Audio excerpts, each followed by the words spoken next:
Native Instruments Maschine MK1. It was about 6 years ago when a friend of mine told me about a product that I had seen, but didn't really have much interest about it until he mentioned it to me while I was broadcasting on what is now a defunct website called Blog TV. I was a reason guy until I got frustrated with the limitations of not being able to use VST plugins in my music sequencing. When a good friend of mine from Canada told me about it, I looked into it, but I asked the question, what is it? It looks like an MPC, but not without all the bulkiness, disk drives, and the ego that I've come to see MPC owners have because they use that instead of software. It had glowing orange lights on the pads and blue lights on the group buttons. I was wondering what is the point of this. At the time I saw it, the software was archaic at best. It was version 1.5 and didn't have time stretch and it didn't have VST support. During that time, I was in such a mood for something different, something to give me that same ego that I've seen MPC operators have all the time. The same reputation they have for being taken serious. I mean, let's face it. FL Studio was still being referred to as free loops, and the fact that I could produce music and you could not tell what I used didn't matter. YouTube was the gateway, and American Music Supply was the drug. I took the bite knowing that Native Instruments stated that 1.6 would have VST support, and it was enough to convince me to take the plunge and make that first payment. At the time, I was a full-time sound engineer, so I was on shaky ground for income.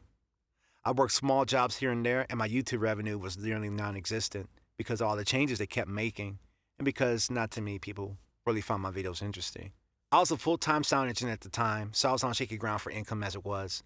I worked small jobs here and there, but my YouTube revenue wasn't really there, and it wasn't existent. In the past, I made more money, but at this one, I made a fraction of what I used to make. So I really wasn't supposed to be making this kind of investment. I was home pretty often, and it was good because it enabled me to be there whenever the UPS guy would show up, even though there has been times where someone felt entitled to the box in front of my door at the apartment complex. The machine showed up at my door and it felt good. It felt great to have something new for a change because, again, at the time I was a full-time sound engineer who had time but no money, so a box appearing before my door was pretty rare.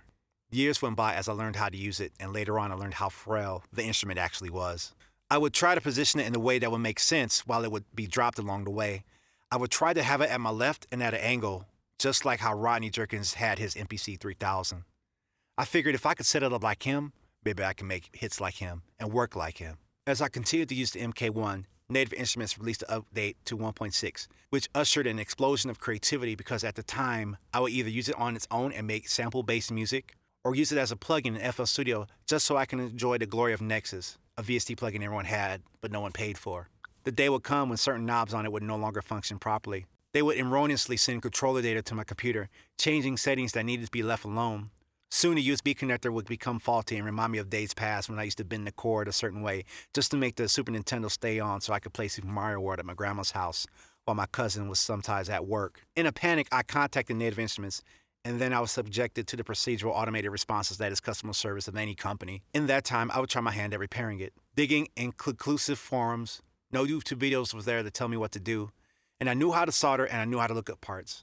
So I turned it over and voided my warranty under the last screw with the sticker on it, just so I could look inside and see what I could find.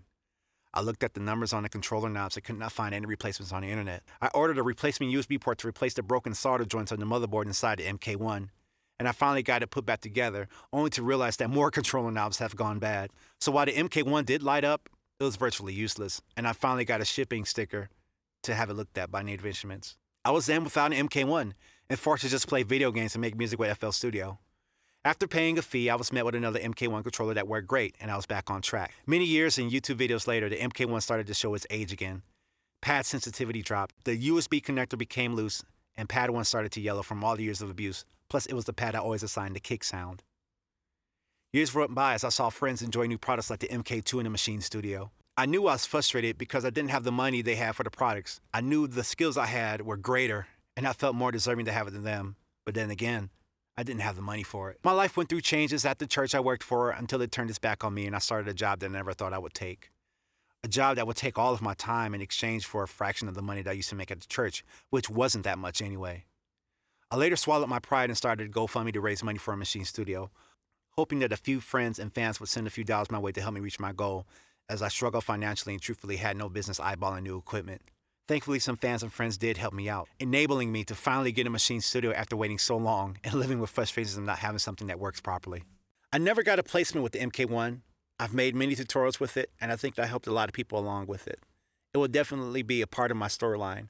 It was the blank canvas in which I would pour my heart and my soul in rhythm format. It would be the tool that I used to help a handful of people. Thank you, MK1. We had fun, and now my story continues without you. Thank you. Native Instruments Maschine MK1.